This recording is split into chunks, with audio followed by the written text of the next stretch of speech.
마테오가 전한 거룩한 복음입니다.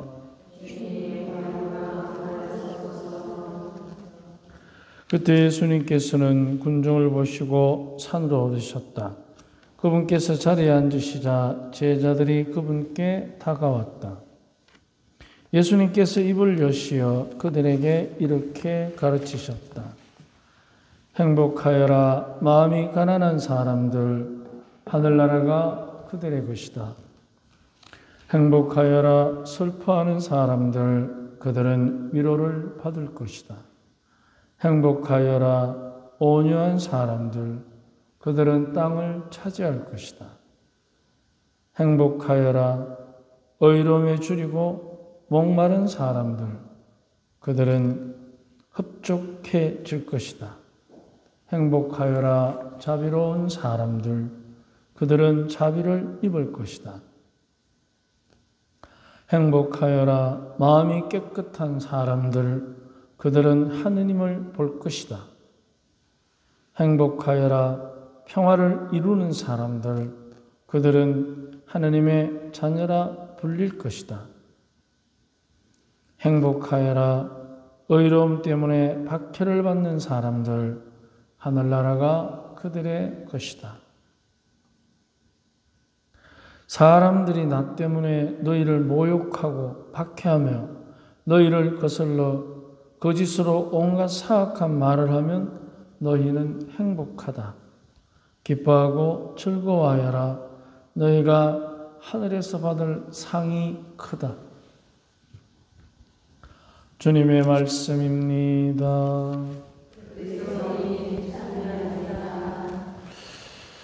오늘은 모든 성인의 대축일입니다.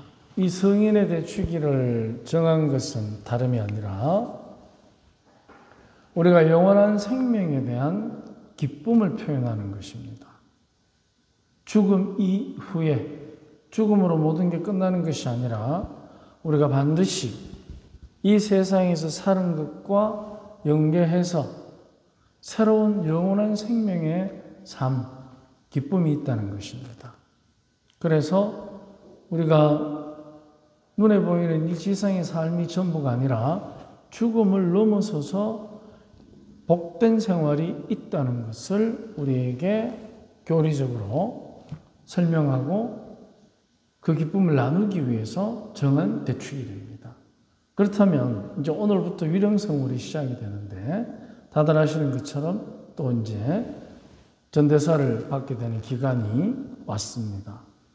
그렇다면 우리가 죽음이라는 것은 항상 누구에게나 찾아오고 또 순서 없이 오늘은 너지만 내일은 나가 되는 그런 우리들 안에서의 큰 고민 중에 하나이면서도 그 고민을 뚫고 나가는, 그래서 살아가면서 사람이라면 누구나 겪어야 하는 죽음의 두려움에서부터 우리를 구해내고, 그리고 이 지상에서의 삶이 끝이 아니라는 것을 우리에게 알리기 위해서 정한 축일입니다. 이제 여기에는 중요한 의미가 두 가지가 있는데, 하나는 죽음이 끝이 아니라는 것과 또 한 가지는 죽음 이후에 그 영원한 생명이 살아있는 모든 성인들과 우리가 별개의 삶을 사는 것이 아니고 통공하고 있다는 것입니다. 통공, 서로 통한다는 것입니다. 그것은 우리 각자가 세례명을 가지고 이제 우리 각자의 그 성인들에 의해서 하느님께 기도드리는 우리를 위해서. 그래서 굉장히 중요한 축일입니다. 그리고 이제 한 가지 더 오늘 복음과 연계해서 보면 우리는 죽음을 넘어서서 영원한 생명에 대한 희망과 그 죽음을 넘어선 성인들과 함께 서로가 서로의 사랑을 나누고 있기 때문에 이제 여기에서 가장 이 세상에서 살아가면서 중요한 성인과 통공하고 죽음 이후에 영원한 생명에 대한 희망을 가진 사람으로서 이 세상을 살아갈 때 가장 중요한 삶의 덕목, 그게 오늘 복음에 나오는 말씀입니다. 행복하여라 마음이 가난한 사람들, 하늘나라가 그들의 것이다. 바로 이 말씀을 중심으로 해서 우리가 잘 알고 있는 진복 8단 말씀을 묵상해 보면 마음이 가난한 것이 어떻게 드러나는지를 밑에 있는 7가지의 실천적 덕목들이 그것을 드러내는 것입니다. 그래서 진복 8단이 딱딱딱딱 분리된 것이 아니라 죽 굴비 엮듯이 마음이 가난한 것을 어떻게 표현하는가 하는 것이 연결되어 있습니다. 같이 한번 강문홍구를 봅시다. 가난, 마음이 가난하면 나타나는 현상이 있습니다. 첫째, 가진 자들의 횡포에 당하는 없는 사람들의 힘겨움에 함께 슬퍼합니다. 슬퍼하는 사람. 두 번째 나오는 복이죠. 그들은 위로를 받을 것이다. 그럼 왜 슬퍼하느냐? 마음이 가난하기 때문에 가진 자들에게 그 횡포에 당하는 사람들의 그 힘겨움을 보고 함께 슬퍼하는 겁니다. 둘째, 시달리는 이들의 아픔에 하나라도 더 보태지 않으려고 온유하게 처신합니다. 행복하여라 온유한 사람들, 그들은 땅을 차지할 것이다. 온유하면 어떻게 해야 되느냐? 시달리는 사람들, 그 사람들을 위해서 내가 뭔가를 적극적으로 나서서 하는 것도 중요하지만 그보다 더 가진 자들의 행보 앞에 아무것도 할 수 없다고 느낄 때 내라도 하나 더 안 보태도록 처신하는 것. 그게 온유한 것이다. 셋째, 고통받는 가난한 이들을 위해서 의로움을 구현하려고 앞장섭니다. 행복하여라 의로움이 줄이고 목마른 사람들, 그들은 흡족해질 것이다. 가난한 사고 시달리는 사람들을 위해서 내가 의로움을 실천하기 위해서 뭔가를 하는 것입니다.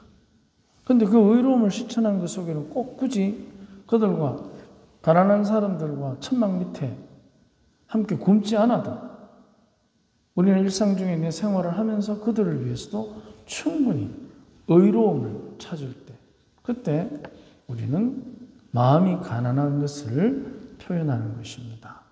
넷째, 의롭다고 강하게 대립하는 것이 아니라 자비롭습니다. 행복하여라 자비로운 사람들, 그들은 자비를 입을 것이다. 그래서 대부분 우리가 보면 의로움을 구하기 위해 구현한답시고 굉장히 서로가 대립하고 서로를 심지어는 대립하다가 못해 나중에 가면 음해합니다. 그리고 나아가서 정치적으로 악용하는 거죠. 이런 게 마음이 가난한 것이 아니다라는 겁니다.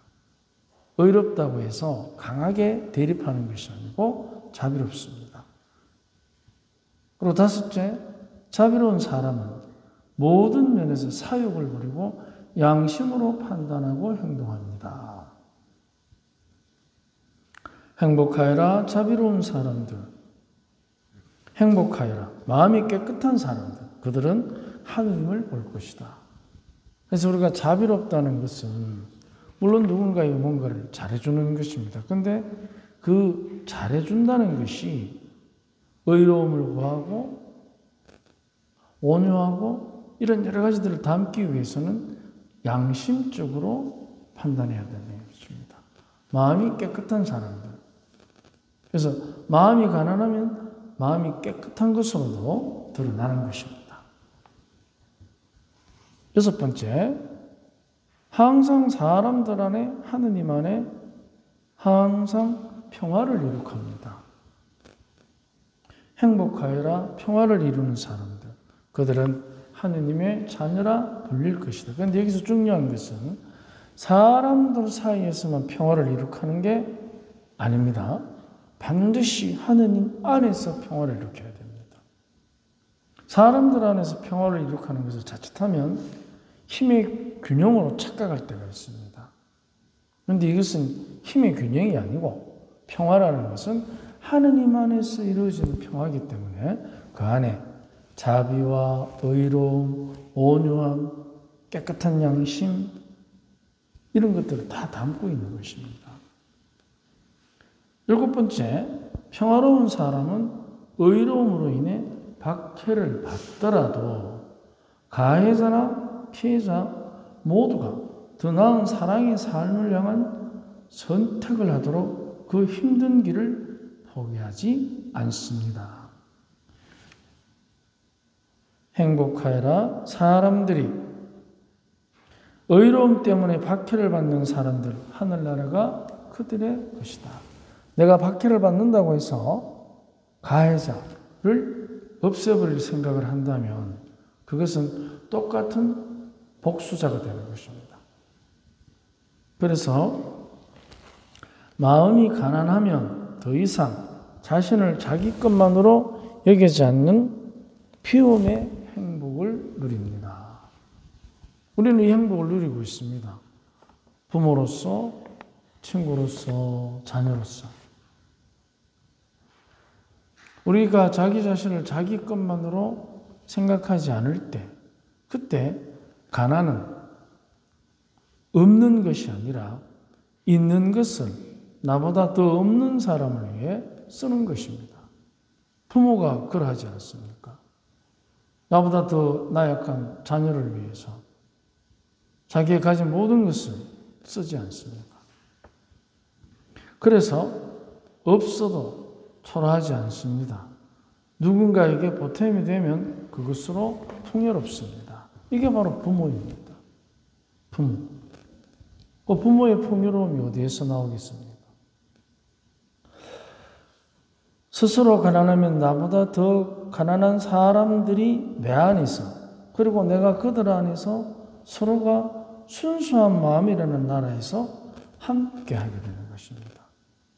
그래서 가족은 함께 있지 않습니까? 친구도 함께 있고, 연인도 함께 있고, 함께 있습니다. 그런데 그 함께 있는 마음의 나라가 내 마음 안에 그들이 있고 그들 마음 안에 내가 있는 것입니다. 그런데 이게 내 마음 다르고 그들의 마음이 다릅니다. 그런데 다른데도 함께 있습니다. 이게 바로 가난한 마음을 가질 때 누릴 수 있는 나눔이라는 마음의 나라가 가지는 힘입니다.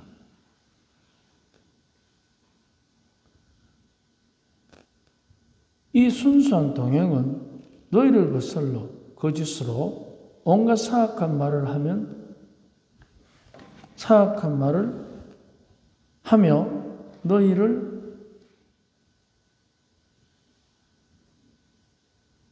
너희는 행복하다. 기뻐하고 즐거워하여라. 너희가 하늘에서 받을 상이 크다는 말씀 안에서 행복합니다. 가난한 마음은 지금의 초라함으로 끝나는 것이 아니라 천상의 행복으로 이어지는 사다리가 됩니다. 내 몸은 지금 비록 여기 있어도 내 자녀가 내가 죽었어도 나를 부모로 공경해주는 그 천상의 나라에 가는 사다리가 되는 것입니다. 오늘도 나보다 힘든 이들을 위해 조금만 가난해지면 천상의 사람이 되면 좋겠습니다. 몸은 비록 여기에 매여 있지만 천상의 사람이 됩시다. 이게 바로 우리가 모든 성인의 날의 축일에 오늘 유령성으로 시작하면서 죽음을 묵상하고 또 그들과 우리가 하느님 안에서 하나라는 통공 교리 안에서의 마음이 가난함에 대한 기쁨입니다. 그래서 마음이 가난한 사람, 그 사람은 결코 혼자가 아닙니다. 자비로운 사람은 결코 혼자가 아닙니다.